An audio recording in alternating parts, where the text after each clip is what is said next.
I will just share screen. I'll just see, is Jackie in at the moment? Let me just have a look. There are people that I just was going to get her to share slides, and if not, I will share them. I think this might be Jackie coming in now.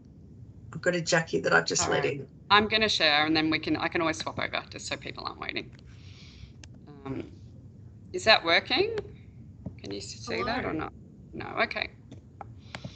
Probably good that I start it now. All right, there we go.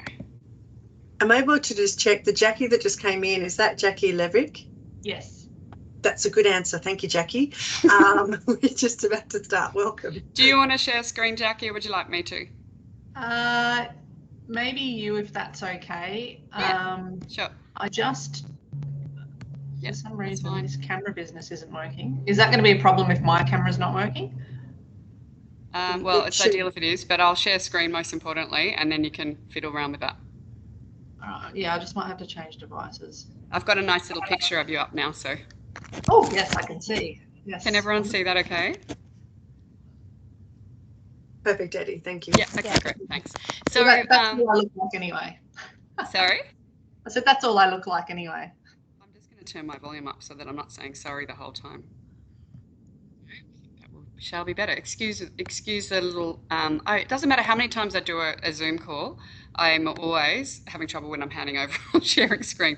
So I'm Edwina Griffin, very excited to be partnering with RSL LifeCare and with Veteran Psychology for this workshop as part of a series. A little bit of an intro on me. My background is pretty well physical and mental, emotional kind of work with people in terms of the performance space. I ran gyms for 19 years and then became a clinical hypnotherapist and meditation facilitator. I've been doing that for 20 odd years now too. So I guess I'm showing my age. In terms of our involvement here, At One was developed when I guess having run gyms and went into a corporate environment. For me, it was the first time I'd been exposed to an environment that I couldn't control, an environment that wasn't healthy. And in that environment, I guess you'd call it a toxic environment. I couldn't switch off. So I collapsed in that workplace and then found I couldn't, speaking of emotional regulation, couldn't regulate my emotions, couldn't stop the mind loops. And the only way that I found I could do that was doing having a visual component back then in the flicker effect. This was back in 2012. And so At One was developed from my experiences in this high stress state. When I say stressed, I collapsed in that workplace and it took me 10 months to recover. So it wasn't just a little nothing event. And so At One is pretty well bringing in that multi-sensory approach. And we'll talk more about what At One is, but we're basically using the virtual reality approach where you've got the visual, you've got the auditory, and you've got the olfactory or sense of smell. So that's a bit of a background. I guess my 28 odd years of physical and mental health. And when I say mental health, I guess we're talking more hypnotherapy and coaching and meditation. And so for today's workshop, we wanted more science, we wanted more expert advice in terms of that mental health space. So I was very excited to partner with Veteran Psychology, and Jackie is going to be leading today to give us the foundations of emotional regulation, which pretty well sets the foundation for the series that we're going to do. As you may be aware, we're doing next workshop is on meditation and mindfulness, and which is some of the evidence base of At One. And then we're doing sound healing, we're doing breath work session as well, and then we've got the practical components. So it's very exciting to kick this off with Veteran Psychology. And Jackie, I will hand over to you, and I will kick back in at the end. We're going to do a little bit of practical exercise, and I'll give a bit more insight into At One. Jackie, if you'd like to introduce yourself, I figure you're better at doing that than me.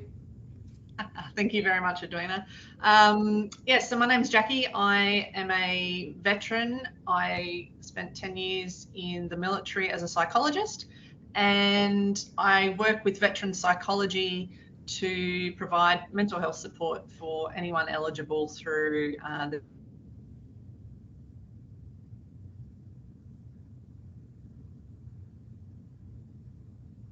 I've lost I can't hear Jackie anymore. Is that the same for anyone else? Yeah, Jackie, we've lost you. Are you back? Am I here? Yeah, you're here. Your voice disappeared. Sorry. You might have to repeat the last sentence.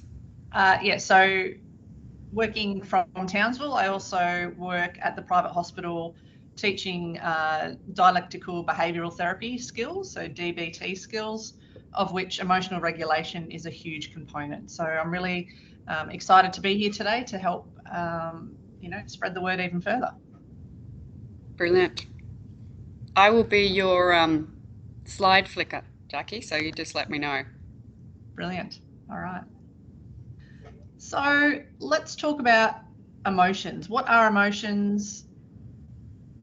What are emotions?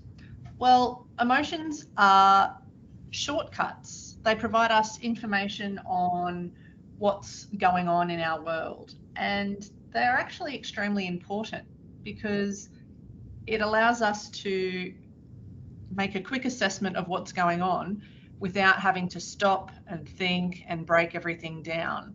So, and each emotion serves a purpose. In particular, if we talk about fear, for example, if we didn't experience fear as an emotion, we'd all end up doing things that were a little bit silly, let's be honest. Take, for example, crossing the road. The shortcut to fear, or let's just stick with fear. So the shortcut to fear allows us to be able to quickly judge how fast the car's going, how far we have to walk, and all of those sorts of intricate details that go into crossing the road. It happens automatically for us now as adults, and it's something that we need to develop over time. If we were to not have emotions, the time it takes to assess the height of the gutter, the width of the road, the speed of the car, the pace we walk at, it would just take way too long to cross the road. So the emotional shortcut allows us to be able to make that quick assessment of whether it.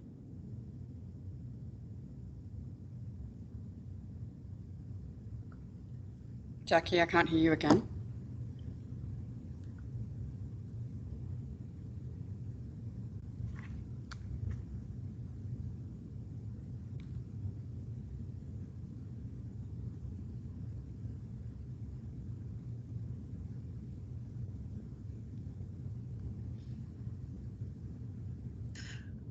Eddie, just while Jackie's trying to work out where she's up to. Oh, we got you back, Jackie?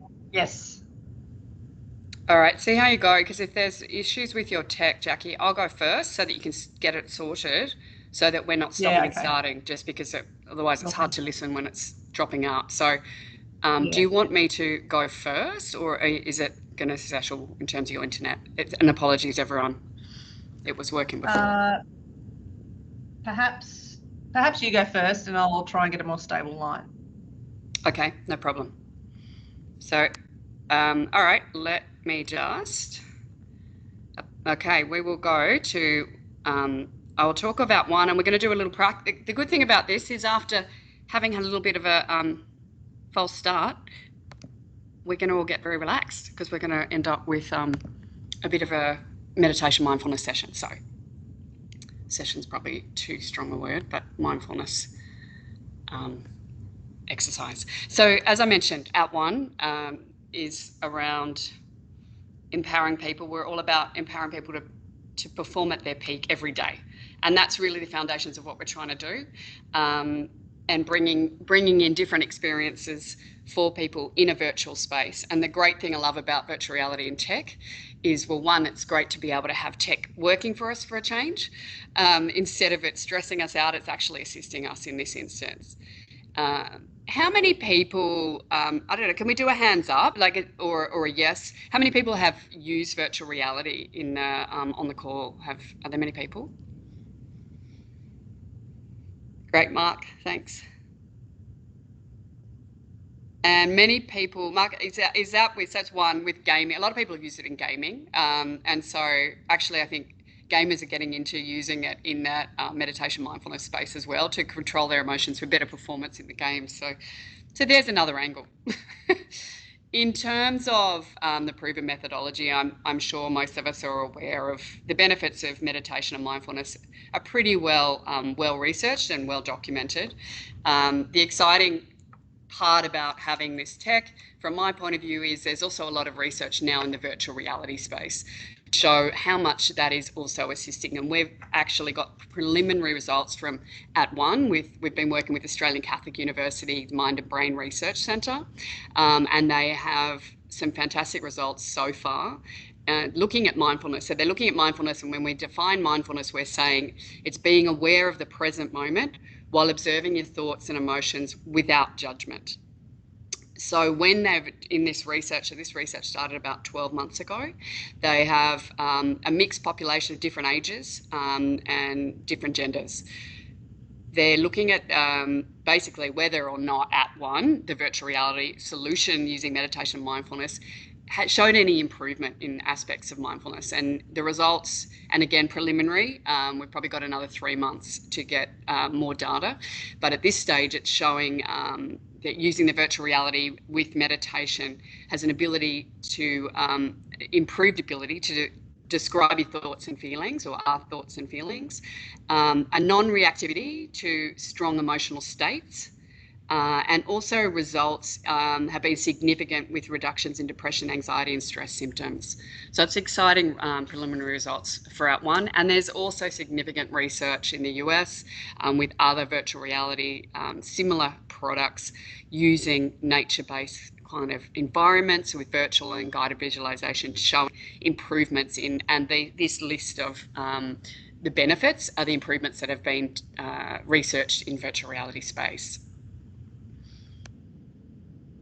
Here's a little bit of a insight into what it looks like in a headset. You've got a choice of different environments. That's a focus point that you can bring up if you're finding it difficult to focus.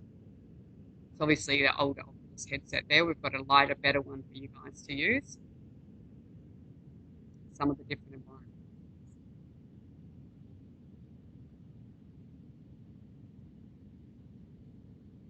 There's choice of here, switched around through that. And there's different environments. So you can choose, or you can have the headset choose it for you based on your emotions at the time. In terms of what @One is, so the headset in the middle there are the headsets that you have. The great news is you've got them at some of the centres, DY and Nowra and Wagga. So you can go into the centre, you can have a go, your staff know how to use it. And the other great news is it's 2 minutes, 5 minutes or 10 minutes. So we're not saying go and spend an hour. We're kind of being realistic. And so I just encourage you to go and have a try, because a lot of the feedback that we get is, has anyone in the group struggled with doing meditation in the past? Anyone? Has anyone tried meditation in the past? Is probably a better question first up. Yeah, I have, and I do struggle to stay in focus with it. But I have used the headset, the virtual headset, because we got one for my daughter, and I found, believe it or not, that I actually get really into it and get quite relaxed when I pick the right scenario, which is what you were implying before. Oh, great, Mark. Thank you for that feedback. That's awesome. Well, I'll be interested to see if which ones you enjoy, given you've done some before. So love to have your feedback. And that's a good lead-in for me to say, we would love to hear any of your feedback. We're continuing to develop. We're an Aussie startup. It's all Aussie content. All the music is from Australian musicians, I'm happy to say. And as a result of that, we're very much wanting to work with all our customers to get your feedback, and we're continuing to improve. So if you're getting in there and you go, oh, look, I wish they had this, please give that feedback to the centre, and that will be taken on board, and we will continue to improve. And we, I would say, hopefully we can add some of those adjustments during this period of you using it. And obviously you're going to be using it ongoing. It'll stay in the centres. And Laura, thank you. I saw that you were also doing meditation. So for those who haven't, the feedback we do get generally is that it really helps with just engaging you. And that's why virtual reality, I guess, is coming very much into the workplace and training space, because it's a more engaging option. Eddie, if I can just add, if that's okay. Yeah, please. I think Jackie had a hand up before, as well as trying meditation, and maybe it wasn't a great fit for her, as how I was reading it. It was the same for me. I just couldn't settle my mind, and it made me more frustrated. So when I did try your headset a couple of years ago now, I was just blown away by how much I felt centered and grounded. But I just want to highlight to everyone, you can see that there's the headset. So that's one of our main senses is covered off, our eyes. In our veteran wellbeing centres, where we'll discuss at the end how to access these headsets, as Eddie's saying, you're in a very safe space. So you're going to be somewhere where you're by yourself. People aren't going to be walking around you. They're not going to be watching you. And I just think that's important, just to demystify that no one's going to come and tap you on the shoulder. You've got lots of privacy. And those real life scenes are just, you can't describe them until you've seen them. It's a very, very clever setup. Thanks, Eddie. Thanks, Kath. In terms of the user experience, that's just a bit of a snapshot of the menus. There's different categories that we've got, which I'll show you on the next screen. Two options you have is the headset can set it if you're overwhelmed and like, I don't want to have to choose. It'll just set something based on your emotional state and where you want to be. So it'll ask you how you're feeling now and how you want to feel. And the headset can then recommend a session for you. Alternatively, if you're very clear on what you want to do, you can select, you can pre-select and go, no, I know what I want. I'm going to select one of these categories. So those categories listed up there: sports performance, empathy, manage, work. Oh, sorry, I should know it. I do know it. So sports performance, empathy, relax and focus, professional, health, and there's also a breathwork category now as well, and you have the option of free. If the voice drives you mad, don't worry, you can turn it off. So you can turn the voice off, you can turn the music off, you can change all of it, you can change none of it, whatever you'd rather. What we recommend is that you aim to do some form of meditation mindfulness 3 times a week as a minimum. And I guess what we're saying there is, obviously you don't have to be accessing the headset. What the headset's ideally doing is getting you to feel that deep state of relaxation, for some people for the first time, but for others just enough to engage you to go, okay, I can actually see the benefits. So now I'm going to try and do that, even if it's for 2 minutes on the other days. And the more often, the better. I guess the evidence base for meditation, for @1, is very much around neuroplasticity. So the more, it's a bit like doing weight training in the gym. The more often you do it, you're building up that neural pathway, and that's what we're aiming to do, build up that neural pathway in a positive way, in a relaxed way, and that ability to regulate emotions and that ability to drop heart rate and become present in that moment. On the left side of the menus of the categories that we have when the menu, you'll see there's more a mindfulness-based approach. And then as you shift to the right, it becomes more specific if you've got a goal such as a job interview, such as a big meeting, such as an event. Sports performance is around focusing for an event, such as a difficult conversation. So there's specific goals as well. So depending on what you want. These are some of the categories and some of the different visualizations. So if that's overwhelming, don't worry, you don't have to do it. It can recommend it for you. But if you would like to select, then you can. And in the breathwork category, there are sessions that are more about regulation of the breath, which is box breath and slowing it down. There's also superventilation. The only thing I would like to highlight in the group is if you're doing superventilation, please don't do that if you're feeling negative emotions coming up, because unless you have support. Superventilation is very much likely to bring things up. It'll also energize you, but you can't necessarily control the emotions that come up. So I just wanted to give a flag around that. And it's similar for that when you're doing the pain meditation for managed pain. If it's extreme pain, focus more on breath and inner awareness, focus on other things, not the body scan or the pain. That pain session is more for mild pain, like a headache or a little bit of an ache, but not extreme pain. So I guess there are 2 flags that I think it's important to communicate. So that gives you an indication of, the number of sessions and the options that you've got. @1 is very much around, and each session is around relaxing, and that is primary, I guess. The more we relax, the more we are able to focus. Train is around doing it repeatedly. So that's what I was mentioning, 3 times a week, we're trying to create a habit here that's a healthy habit. And we're realistic about it. 2 minutes, 5 minutes, 10 minutes. It's not a huge commitment. And then that enables us to perform better. whether it's performing at work or at home in any way. That ability, it's amazing when we're relaxed how much we can all do everything better. So what I would like to do now is do just a short kind of session, or session's too strong, a little bit of a visualization. This is one of the backgrounds that you will have in the headset. It should play. And so it's just you can see it's actually from a 360 video, so it's slightly distorted on this screen, but it will give you the impression. When you're in the headset, you'll look around and you'll be fully in that beach scene. And there's very many different scenes. I just like this one, so I chose this one. So wherever you are, if you're comfortable to close your eyes, do that. If you're not, if you prefer, then hopefully you've got a fairly relaxing screen in front of you looking at that beach.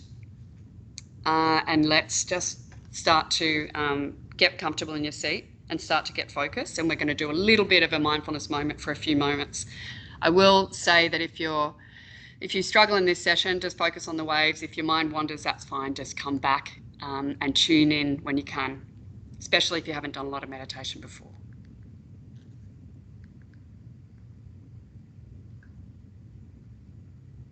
So take a moment and a few moments to feel yourself here in this space. There should be music when it's not. As you step into this beautiful world of nature and peace.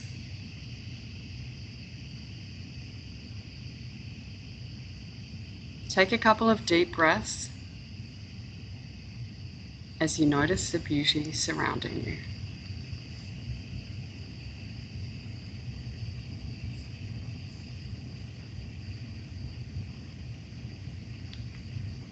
And become aware of all that's around you. And you might notice with each breath that you begin to relax more and more.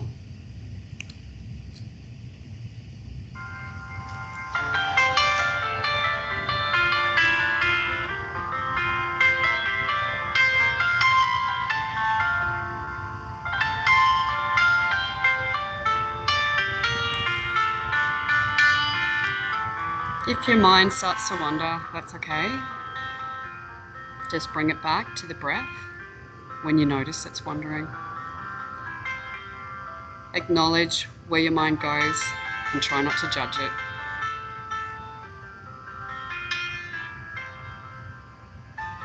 You might notice the length of each breath shifts or the speed changes as you become aware of the belly rising and falling.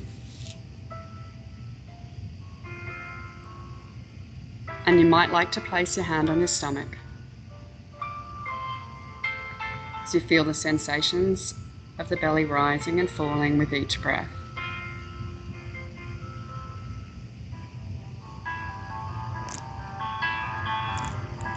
As the air flows in and out, now bring your focus to your heart. And you might choose to place the other hand on your chest, one on the belly, one on the chest, as you connect with your heartbeat.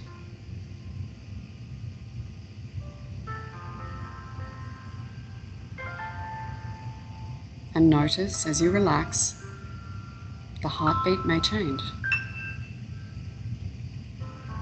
Just notice as you allow yourself to just be in this moment.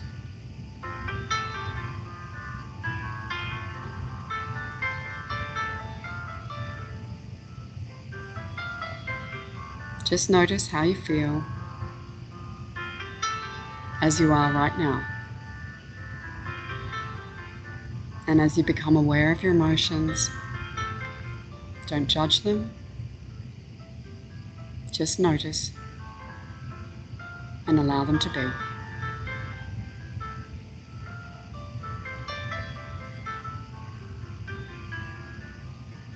And know that you're not defined by your emotions. So just notice and take a moment to observe them. You're not your emotions, And you might like to label your emotions as you notice. They're not good or bad, they just are.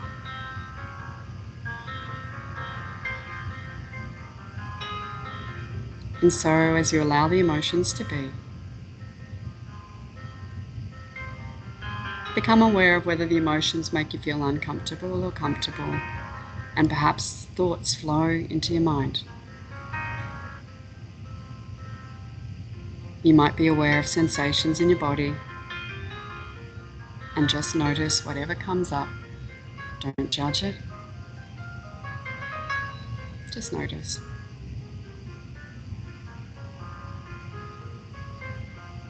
And know that all emotions, thoughts, and sensations shift and change.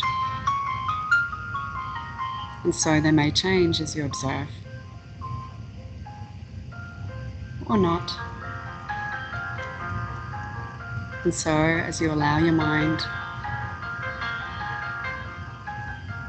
it may try to wander from this present moment, perhaps to the past or the future. And if it does, just notice and bring your awareness back to the now, and back to your breath.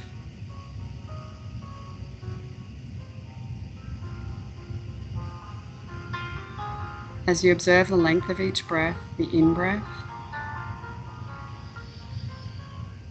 and the out-breath,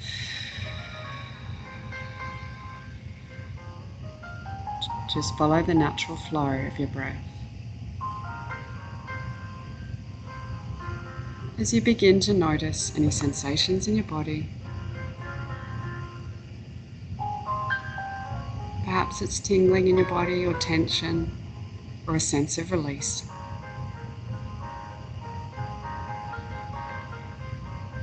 And notice the sensations may move as you continue to breathe.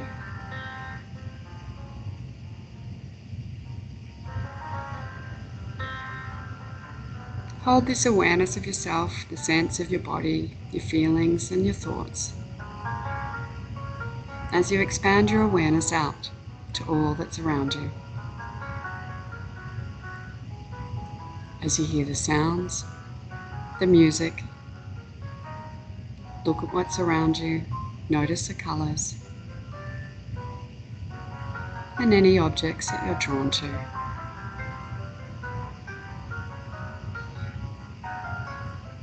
And keep your inner awareness as you notice all that's around you. And as you prepare to step back into your day, notice your breath.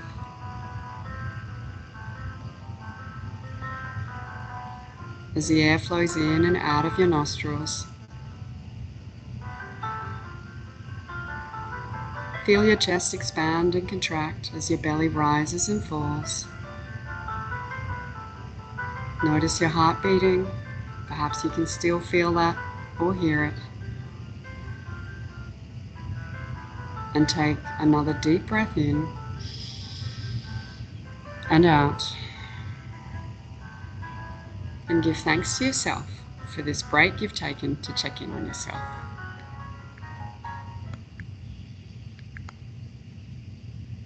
So that might have been a little long for some people, but I just wanted to do a little bit of an intro of what the sessions may be like. And that's a more mindfulness-based session, that one. So hopefully everyone's nicely relaxed to now focus on the session. And hopefully Jackie's screen's all good. Is there any feedback or questions from that session? How did people find that? Did anyone struggle? Anyone enjoy? Any feedback that anyone wants to share? You don't have to at all, of course, just providing space. I think, Eddie, what you've been able to do so cleverly is just highlight that in 5 or so minutes, how we can take that time out for mindfulness and really center with it. Cherie, sorry, did you want to jump in?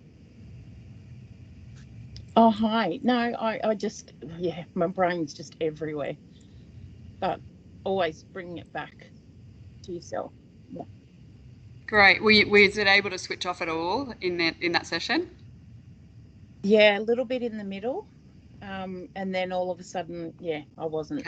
But that's all right, because even if that's 30 seconds, that's giving your mind a break Yep. for that 30 seconds, even if it's 10 seconds. And the interesting, thanks for sharing, Cherie. I think the interesting Thank you. part will be for you, for all of us actually. And I find this when I'm really good and doing meditation every day, and then when I don't, how much longer those periods of actually switching off become when we get a bit of a habit.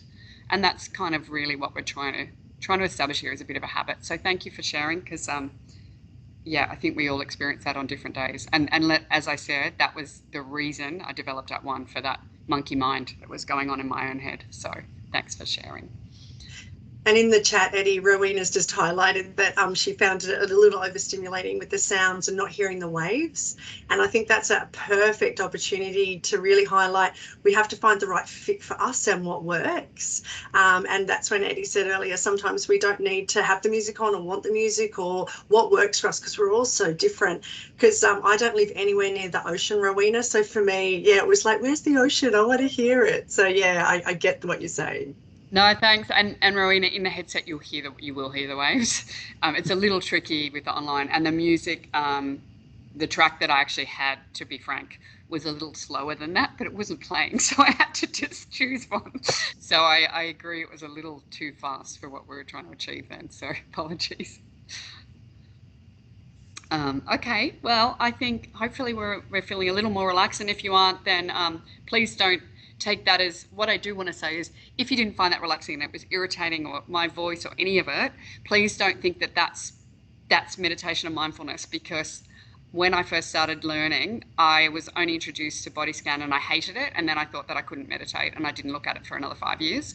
And then I realized there's so many other approaches. There's not one path to meditation. Yes, focusing the mind on one thing is the path, but there's lots of options. So if that didn't resonate with you, please don't think that that's the only option. That's why we have so many different sessions. And I think it was really important, Eddie, when you were making sure, or encouraging us to have our hand on the bottom of our tummies, because most of us, we're so busy and important as adults, we don't breathe properly anymore. We don't do a full breath. So even just taking the time to make sure that is rising and falling is a really lovely grounding technique, and that's as complicated as it needs to be. Yeah, amazing. Exactly. And thanks, Kath, because that's also the feedback that we've had. In some cases, it's like, you know what? I don't know about the meditation thing, but I like going and sitting at the beach. So I turned the voice off and I just went and sat at the beach, and as Rowena was saying, I saw the waves, and that was what I wanted, and that's fine. And that's why that option is there too. That's still meditation. And as you said, Kath, that's still focus. If you can just do the hand on the tummy and the chest in that, looking at the waves, you've got the benefit that you need, and your heart rate will go down and you'll get all those benefits. So there's not one path. And I'm not trying to monopolise, sorry, but I'm also thinking that for many of us who have trouble sleeping, just even the hand on the heart and the hand on the belly could be a really good way of self-soothing and going to sleep by focusing on our breathing and not needing a headset and not needing anything else stimulating us. That's it. And that's, again, thanks, Kath, you're highlighting all the important things. It's very much, the headset is about deepening the experience. It's not so that we become dependent. It's not saying that you need it. I try and meditate every day. Lately, it hasn't been every day, I have to confess. But I still find putting on the virtual headset when I'm really stressed, to be honest, is still a huge benefit, even though I have been meditating 20 years. I don't think there's any level of meditation that's better or worse or whatever, but it's just when you need it. And I think, that's what we're trying to achieve. If all it does is a couple of sessions with the VR makes you want to feel able to do it yourself, that's the whole point. Thank you. Jackie, are you around? I am around, and I feel like I am now visible. You are brilliant. visible. I'm sure everyone, it's nice to see the presenter, I think. I will bring it back to where you were. Are there any questions before I hand over around that session? And otherwise, we are going into a bit more of the science. I'll try and switch when you want, but you might just have to let me know, Jackie. That's okay.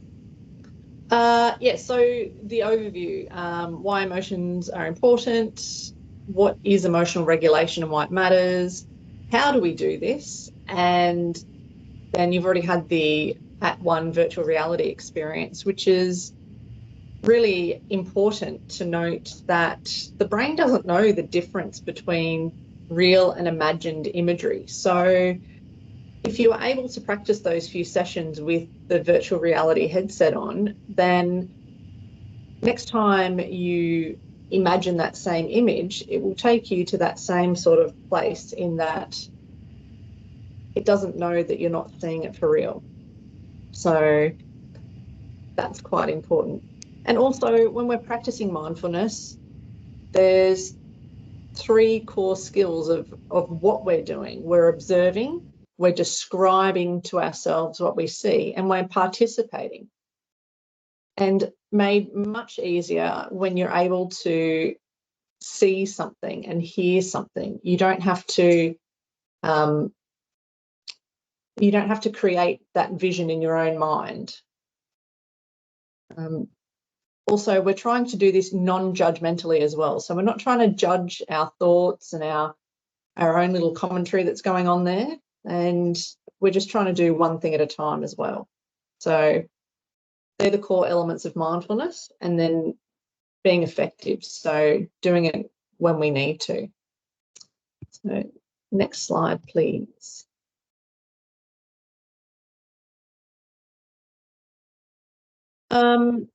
Right, so we're going to be talking about ways that we can manage strong emotions today. So if the content from today's session is in any way triggering for you, know that help is available. So veteran psychology can provide non-urgent psychological help, and it's funded by DVA for eligible veterans, and you can reach out through the veteranpsychology.com.au website. And there's also 24-hour support that's available through Open Arms or Lifeline as well. So if you do find yourself in those positions at any stage, know that there is support available. Next slide. So what are emotions? Emotions are one of several ways we can react to situations. And as I was saying before, it's a shortcut system. So think of like the shortcuts on your keyboard. That's what emotions provide for us, that quick, real-time information.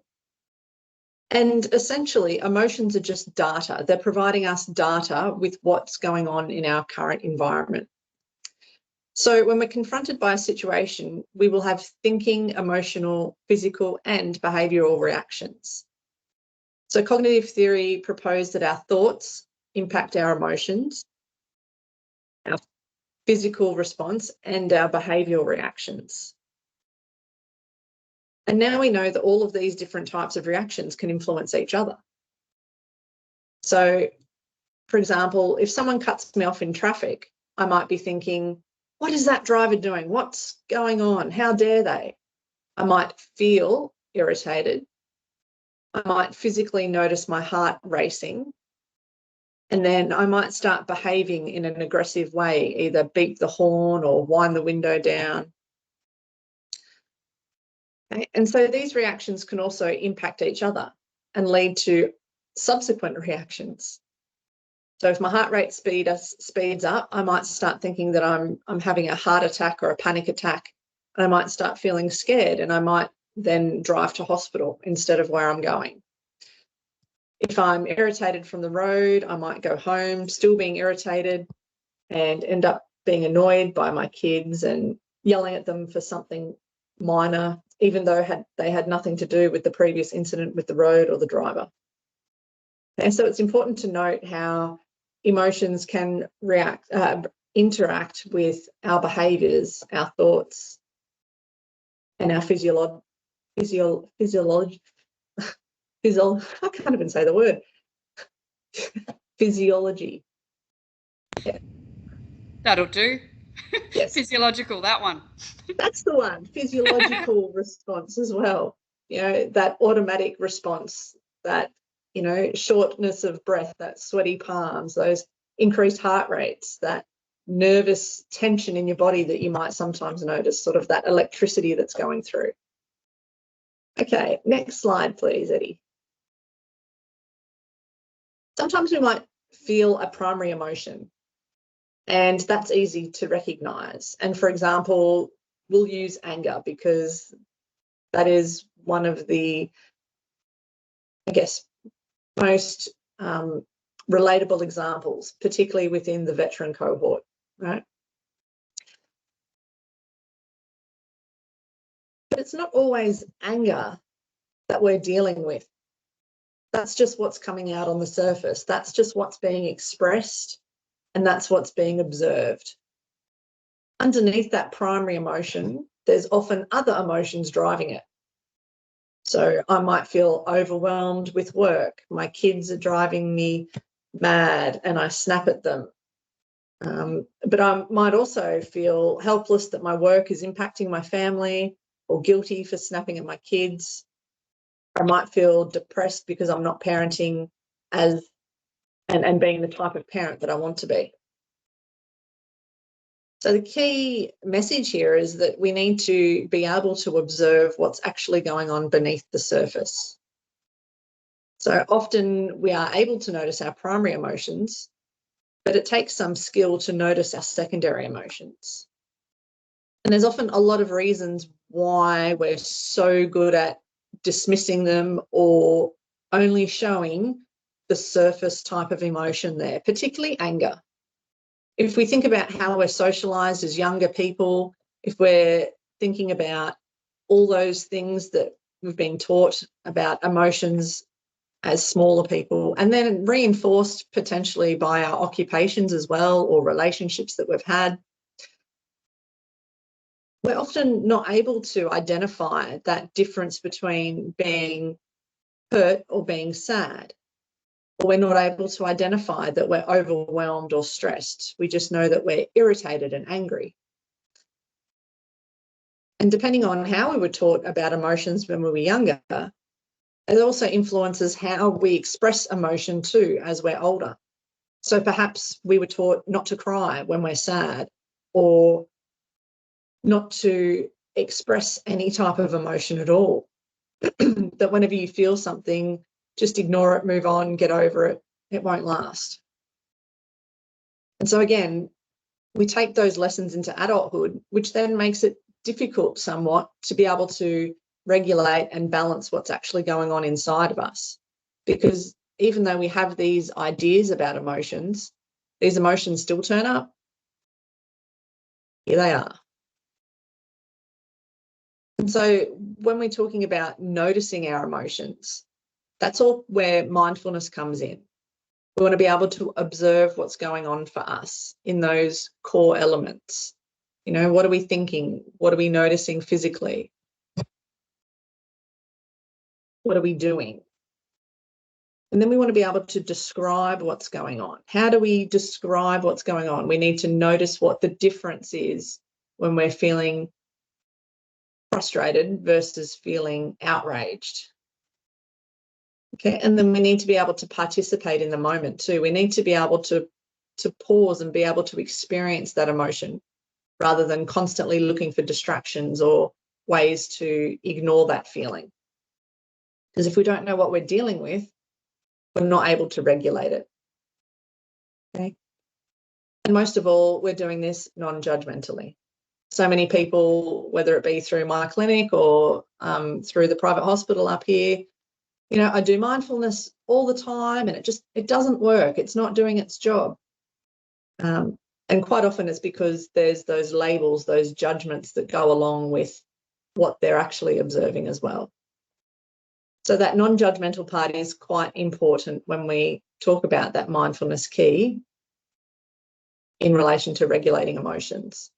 You know, we're not judging how we're feeling. It is just here. That's what we're feeling in the moment. Next slide, please, Eddie. All right. So we should be on this beautiful, colourful wheel now. So sometimes those emotions are hiding what we initially notice and what we feel, okay? And so to regulate this, we do need to be a bit more curious and willing to dig deeper into those secondary emotions. Okay, this is a feelings wheel, and it shows the example of how we can have a primary emotion in that center circle, and it can be underpinned by a secondary emotion, which is further underpinned by a tertiary emotion. So it does take some skill and insight to be able to notice beyond that primary emotion. But again, it is really important that we're willing to be curious about this and try, so that we're able to regulate when it comes through. And yeah, that's important. So being able to sit with that and notice.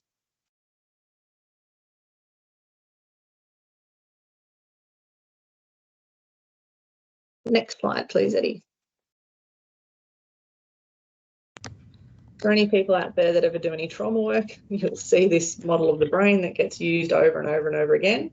So this is called Dan Siegel's hand model of the brain, okay? And it tells us, again, about emotions and how it gives us that ability to help us survive. So if we look at the finger model there, the fingers represent the cortex. This is your thinking brain, okay? This is the part of the brain that does all the language, recall, reflection, logic, problem solving, and all the planning, right? The palm of the brain is the brain stem, the survival, the most primitive part of the brain. This is where the fight-flight response comes from and regulates our involuntary bodily functions such as breathing and heart rate. Okay? The thumb represents our limbic brain. Okay? This is where the motions and bodily memories of sensations are found. No words are used here. It's all based on feeling. Okay? And the goal is to have an integrated brain where we're using our emotions, but we're also using our intelligence and thoughts and ability to have that executive function. So when we're in this state, we can regulate our thoughts, our feelings, our actions, and we can start enjoying everyday life. Self-control and resilience requires strong connection between the cortex, the limbic brain, and the brain stem. These connections allow us to stay calm, think objectively about our situations, and direct our emotions into more considered actions. Without that strong connection, we can disintegrate the thinking part of the brain, and it stops acting effectively when the limbic system is overstimulated. Okay. When this occurs, we fail to recall relevant information, ignore logic, we might miss some warning signs, we may start operating off those extreme emotions that we start to feel. We may start to become aggressive, panic, or even collapse in that sense as well. So that mindfulness practice is important for strengthening the brain connections to build that integration so that we have self-control, emotional balance, and resilience. And that will then give us the ability to expand our experiences and enrich our own well-being in ways that we determine. So we're not constantly being ruled by our emotions per se. And so we talk often about flipping your lid, and that's exactly what that is. When we flip our lids, that's our limbic system doing all the control work. And we want to make sure that we can strengthen our integrated brain as much as we can. Next slide, please.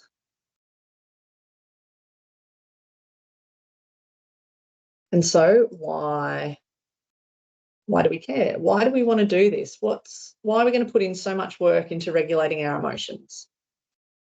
Okay. So we know that the emotional response is one of the 4 types of responses that we have to a situation. So they influence the thinking, the physical, and the behavioural. If we don't have strategies for managing those emotional components, then the physical, thinking, and behaviour responses might also be impacted. So therefore, we need a way to manage those emotions, even if we can't completely control them. So you may still always have that emotional response to a particular situation, However, it's about being able to regulate that emotional response so that you can respond in a manner that either doesn't make the situation worse or it makes the situation more effective. Okay? So we don't want our behaviour to end up at the mercy of our emotions.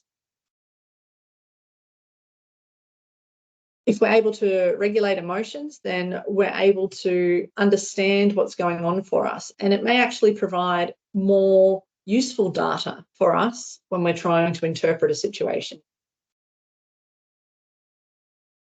Emotional regulation also helps manage the intensity too. So perhaps the emotion is fair and just. However, it's overwhelming us with its strength.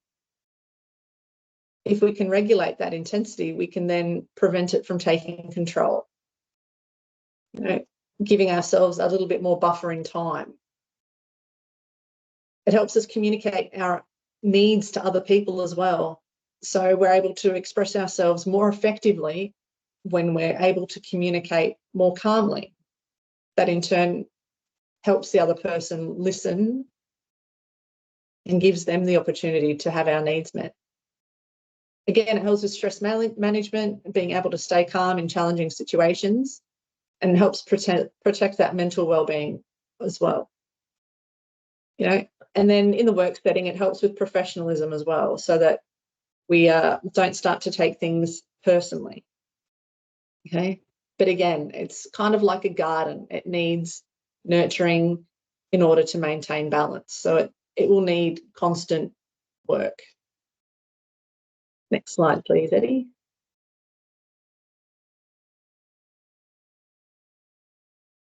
Again, I just got ahead of myself there.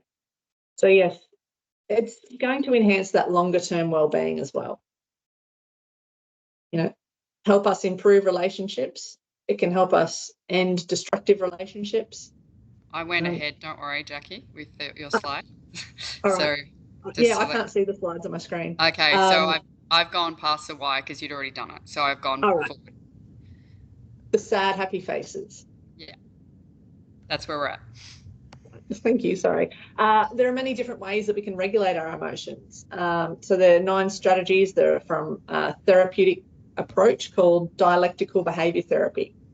So we don't have time to go through each of them today, but if you'd like to do so, you can talk with an individual therapist on dialectical behavioural therapy called DBT.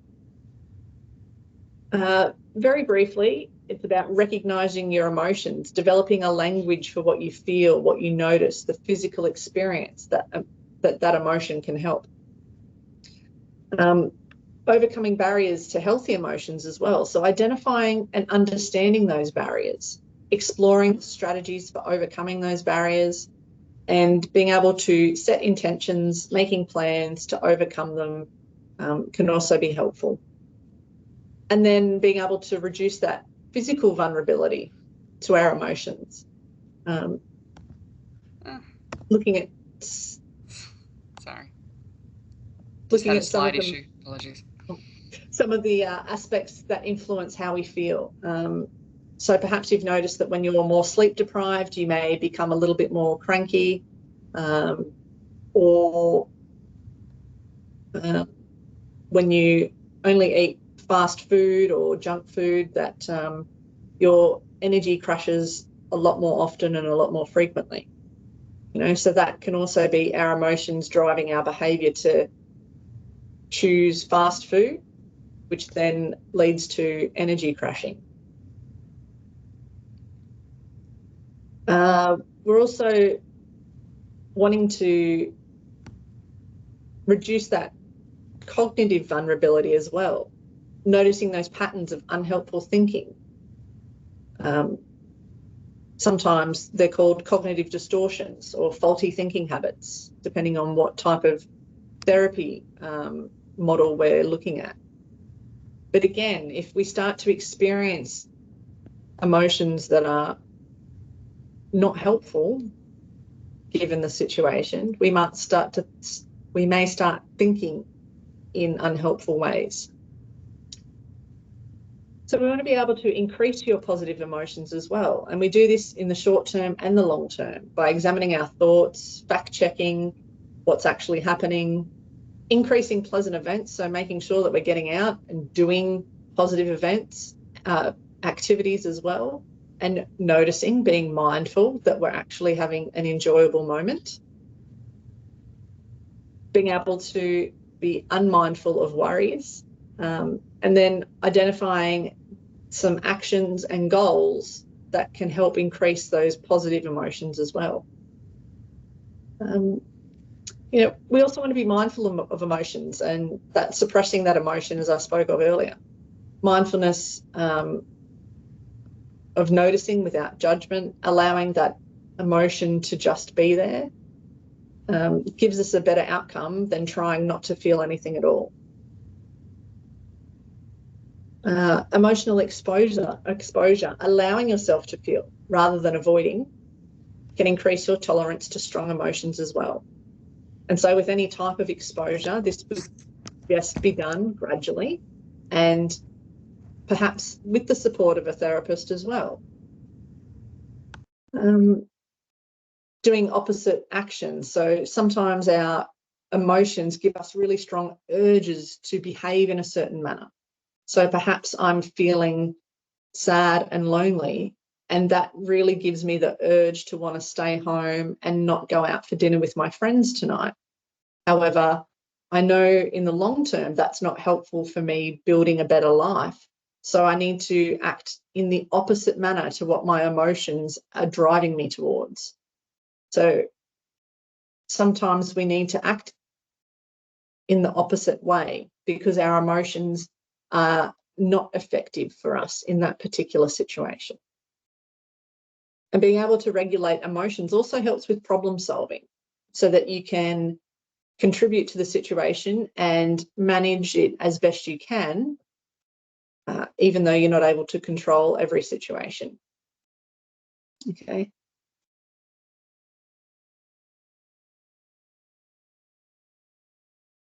Okay, so we're going to do an exercise that incorporates both recognizing your emotions and being mindful of them. And so it will also help you to name your emotions and be mindful of them. There is no obligation to participate. So if you are feeling overwhelmed, you can stop at any time. And again, noticing that you're feeling overwhelmed is important just in itself. And if you do find this exercise troubling, please reach out for support through one of the avenues we listed before. Okay. So if you have a paper or pen handy, or perhaps you want to take some notes on your phone, we're going to start looking at recognizing your emotions, being mindful of them without judgment. So on your screen, you should have, again, the emotion wheel. Yep. You may need to zoom in. Yep, you may need to zoom in to be able to see the details, see the actual words on them.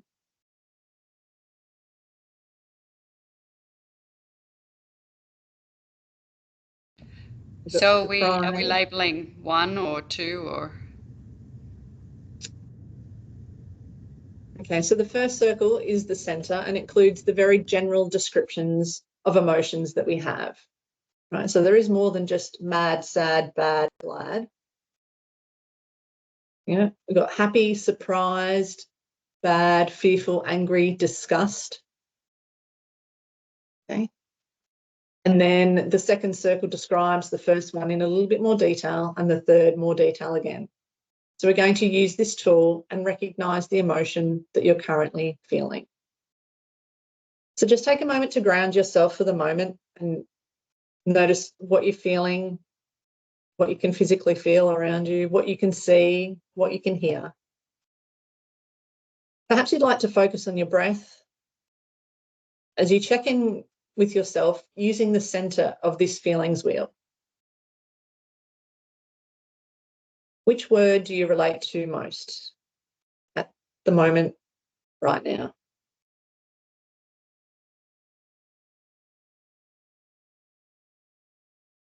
If you don't have a pen or paper, just make a mental note of what emotion that you've recognised. Okay, well done. Now taking your attention from the middle circle at the centre to the second row in the circle. Is there a more specific word for how you're feeling today?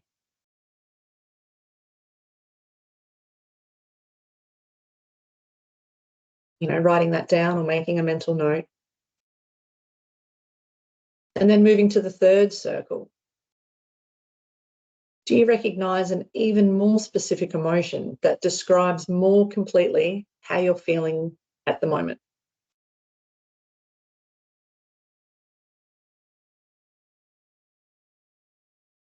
And now that you have a specific emotion that describes what you're feeling at the moment, I want you to take a moment to notice how that emotion feels in your body.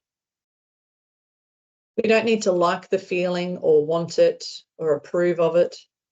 We simply want to notice it like a curious scientist studying how this emotion lives in your body.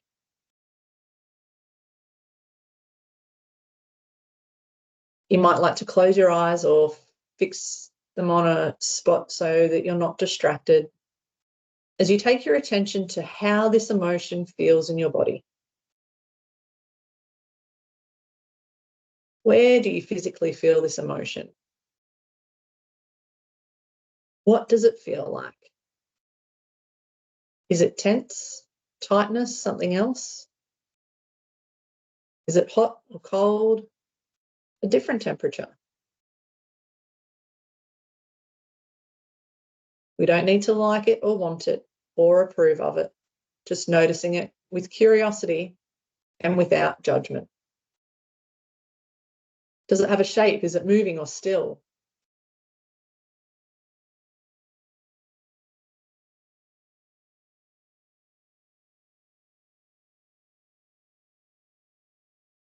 And now that you've recognised that emotion in your body, I want you to focus on allowing it to be there. Perhaps you can expand around it or make room for it and just allow it to be there, regardless of what it is. Because we know that this emotion is telling you something important. You don't need to like it or want it or approve of it. Just allow it to be there and make room for it.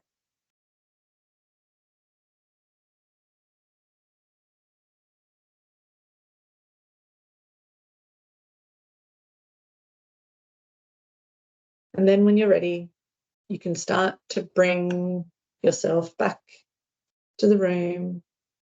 Move your fingers and toes. And just noticing your attention. What was that exercise like for people? Was it challenging? Was it easy? How did we go just recognising an emotion in the first place?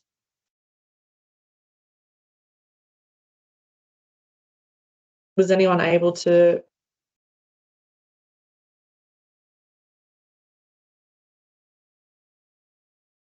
I think, Jackie, it's so important that to see on that wheel all the different words that are used to describe emotions, to help us understand it more and unpack it more, but also to give ourselves permission to feel really tricky emotions, but as you said, so they can help us understand what else might be going on.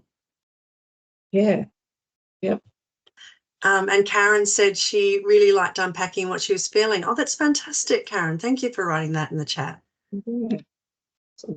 That's awesome. So it's not always a pleasant experience. It's not always a uncomfortable experience. Sometimes it is a bit of a neutral experience, and that's okay too.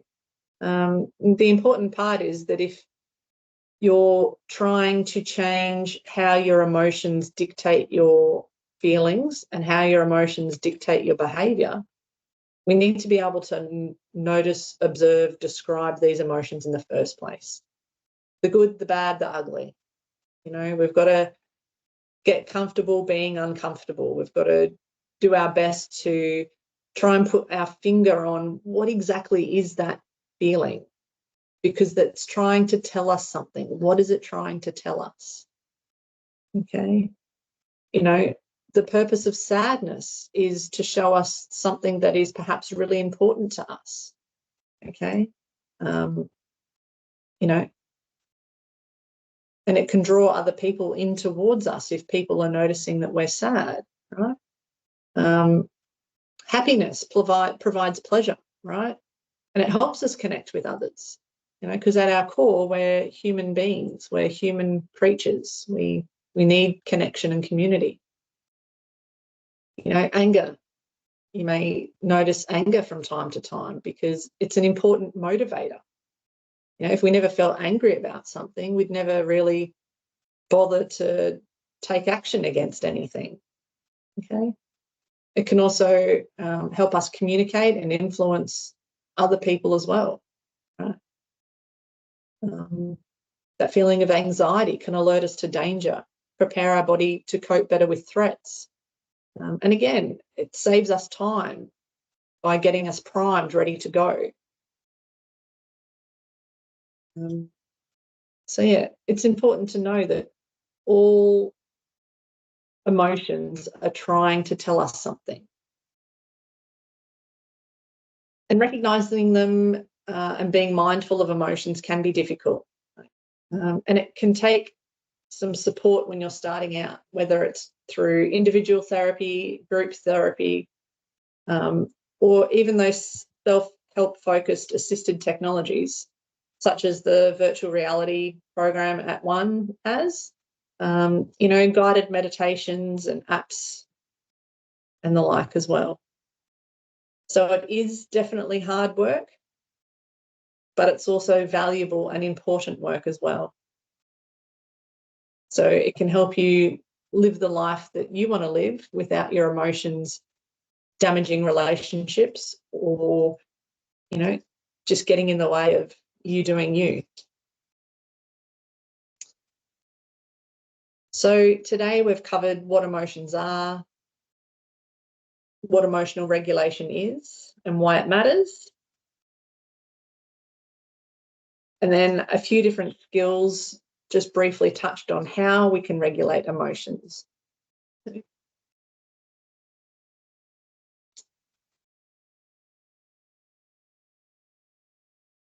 Edwina, noting that you've already gone through your meditation experience. Is there anything that you would like to add? No, I don't think so, Jackie. I mean, I think that's great to just have that depth of understanding. And I mean, I love the emotion wheel. I'm amazed at how many words there are for emotions. It was like, I remember learning when I did emotional intelligence stuff, there's something like 500 at that time. And I mean, there's probably thousands, but of words for emotions. And you know, I remember in the room, there was about 20 of us, and I think we came up with 3 emotions, and it was like happy, sad, you know. And so I just think that wheel I love, and I continually try and expand my own awareness and vocabulary. So I think, as you said, it's just doing it more often and us all becoming more and more aware. And some days I'm better than others, but no, thank you. I found that.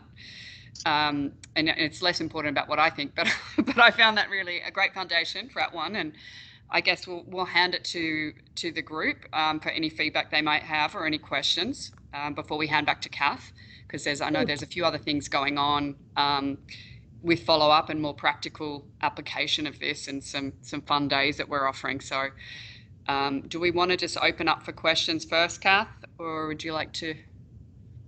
What I might just do, if it's okay, sorry, is I just want to thank Eddie and Jackie for what they've done and covered today.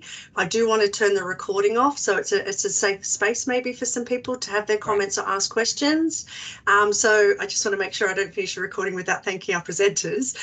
So Jackie and Eddie, thank you for absolute professionalism in how you rolled with everything that you faced today with technology, and how well you've been able to set a really fantastic foundation for our project in it's okay to have emotions, and let's look at different ways of how we can regulate them. So I'm going to stop the recording now. And